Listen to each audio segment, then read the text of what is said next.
말씀대로 살려고 하라. 신명기 28장 20절에서 35절 말씀. 저주에서 벗어나는 길.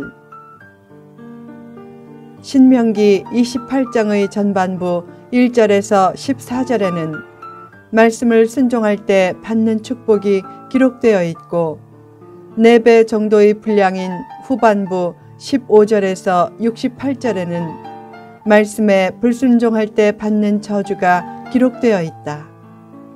본문은 후반부 말씀 중 일부다.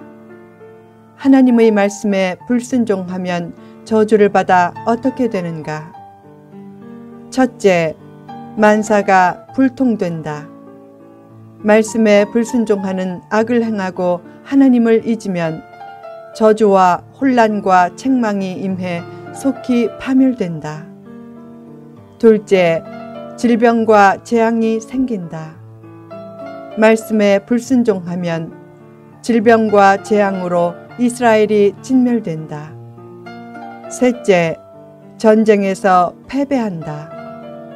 불순종하면 전쟁에 패배해서 한 길로 나갔다가 적군 앞에서 7길로 도망해 사방으로 흩어진다. 넷째, 압제와 학대를 받는다. 불순종하면 자녀를 이민족에게 빼앗겨 찾지 못해서 힘을 잃고 토지 소산과 수고로 얻은 열매를 이민족이 먹고 늘 압제와 학대를 받아 미친다. 어떻게 저주스런 삶에서 벗어나는가? 저주를 벗겨준다는 무속인의 의식을 행하거나 지역과 가문에 흐르는 저주를 끊어준다는 능력자의 축귀 기도를 받아야 하는가? 아니면 십자가 장식을 몸에 차거나 들이대고 주기도문을 수없이 주문처럼 외워야 하는가?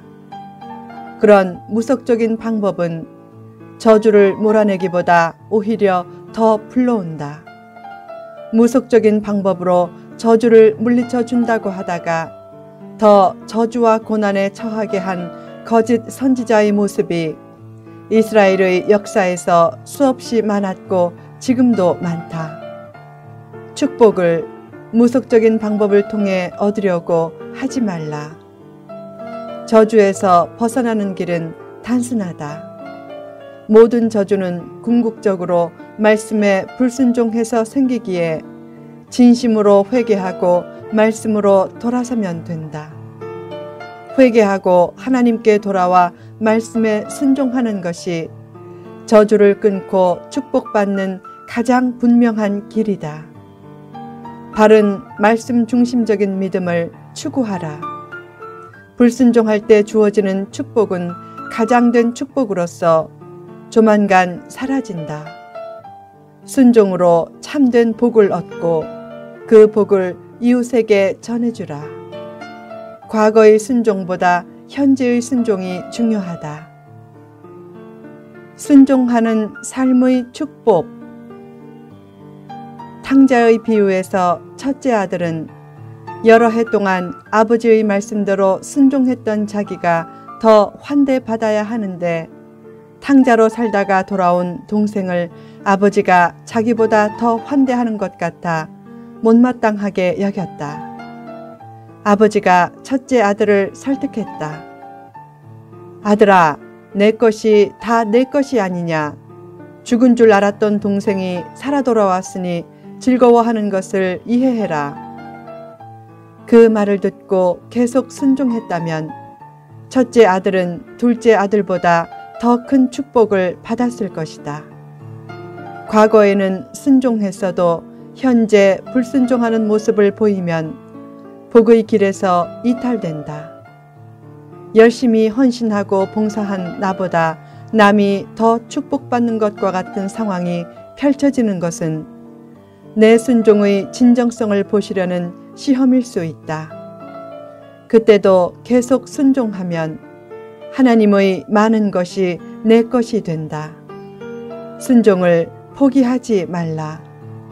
사람들은 버티기보다 포기에 익숙하지만 성도는 포기보다 버티기에 익숙해야 한다. 힘들어도 버티면 버틸 수 있다. 그만두면 열릴 길도 막히지만 버티면 막힐 길도 열린다. 하나님의 뜻을 따라 새로운 목적을 위한 포기는 필요해도 힘들다는 이유로 순종을 포기하지는 말라. 선한 일은 끝까지 버티며 하라. 시험 때문에 포기하면 결과가 불행해진다. 순종의 모양을 달리 하더라도 순종 자체를 포기하지는 말라. 하나님의 것을 내 것으로 만드는 비결은 이해가 안 되고 참기 힘들 때도 순종을 포기하지 않는 것이다. 순종해서 축복받았으면 나태해지지 말고 그 축복을 앞세워 더욱 순종을 다짐하고 실천하라. 그것이 축복의 지경을 넓히는 신적인 방법이다. 축복이 내게만 머물게 하는 것은 참된 순종이 아니기에 참된 축복도 아니다. 단순히 축복받는 것으로 끝나지 말고 축복을 남에게 전해주는 복의 근원이 되라.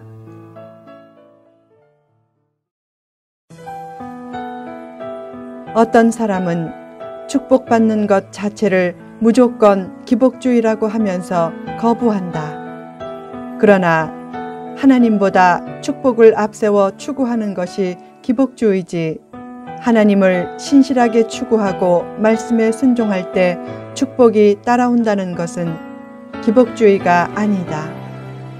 기복주의에 빠져도 안 되지만 무조건 가난하게 살아야 경건한 것이라는 가난주의에 빠져도 안 된다.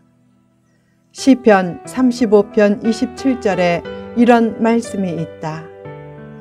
나의 의를 즐거워하는 자들이 기꺼이 노래 부르고 즐거워하게 하시며 그 종의 평안함을 기뻐하시는 여호와는 위대하시다 하는 말을 그들이 항상 말하게 하소서.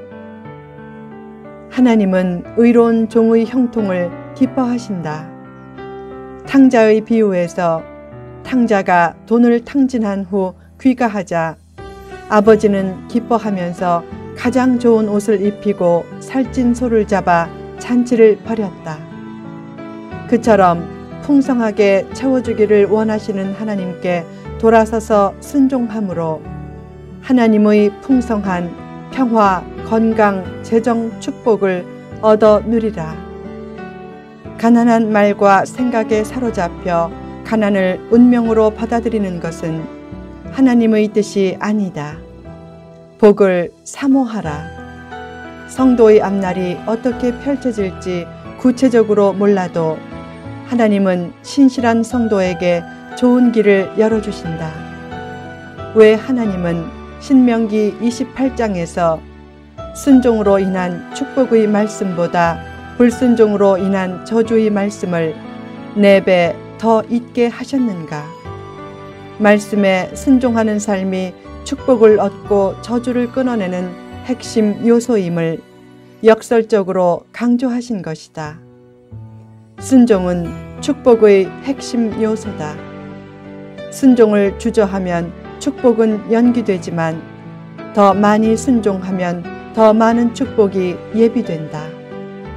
순종적인 신실한 믿음은 축복을 따르게 하고 심지어는 축복이 나를 덮어 삼킬 정도로 넘치게 한다. 말씀에 순종하며 산다는 것이 쉽지 않지만 힘써 순종하면 시대의 양심이 될 수 있고 후대의 축복도 예비할 수 있다. 말씀대로 살려고 하라. 독일의 나치 애국주의 광풍이 불 때 그 위험성을 인식한 교회 리더들이 1934년 5월 칼 바르트와 마르틴 니밀로 목사의 주도로 바르멘 신학 선언을 공표했다. 6개 조의 선언문 제1조에서 예수님만 복종 대상이라고 선언했다. 히틀러에 대한 맹종은 불신이란 암시다. 그 선언대로 살려는 그룹이 히틀러에 동조하는 독일 국가교회에서 분리해 나온 독일 고백교회다. 순교자 디트리히 본회퍼 목사도 독일 고백교회의 산파 중 하나다. 말씀 중심적으로 살려고 하면 늘 고난을 겪는다. 히틀러 당시 많은 국가교회 교인들이 히틀러를 열렬히 지지할 때 고백교회 성도들은 말씀대로 살다가 극심한 시련을 당했지만 후일에 시대의 양심으로 우뚝 섰다. 이 세상에 말씀을 이길 것은 없다. 하나님의 말씀은 영원히 서게 된다. 말씀 안에 있어야 참된 신비와 자신의 무한한 가치도 깨닫고 영혼도 성숙해진다. 말씀이 살아야 교회도 살고 기도도 말씀이 바탕이 된 기도가 가장 복된 기도다. 말씀은 성도가 가장 사모해야 할 것이고 자녀에게 가장 가르쳐야 할 것이다. 말씀이 있어야 믿음과 축복이 계승됨을 알고 유대인은 말씀 교육을 특별히 중시했다. 말씀을 가르치고 배우는 일은 거룩한 일이다. 말씀을 통해 삶이 기적임을 깨닫고 하나님의 은혜를 기억하며 하나님의 뜻도 알게 된다. 더 나아가 말씀에 순종하는 삶은 가장 지혜롭고 복된 삶이고 하늘의 은혜를 최적으로 예비하는 삶이다. 힘든 상황의 반전을 원하면 말씀으로 돌아가라. 말씀대로 살려고 다짐할 때부터 상황의 흐름은 극적으로 변한다. 고난의 바람이 극심해도 영혼의 뿌리와 같은 말씀을 붙들면 쓰러지지 않는다.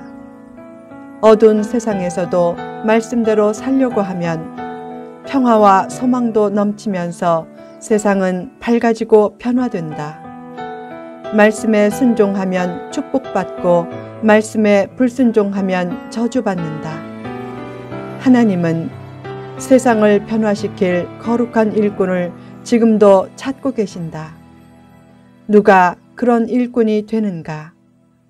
말씀에 순종하는 삶을 다짐하고 실천하는 사람이다.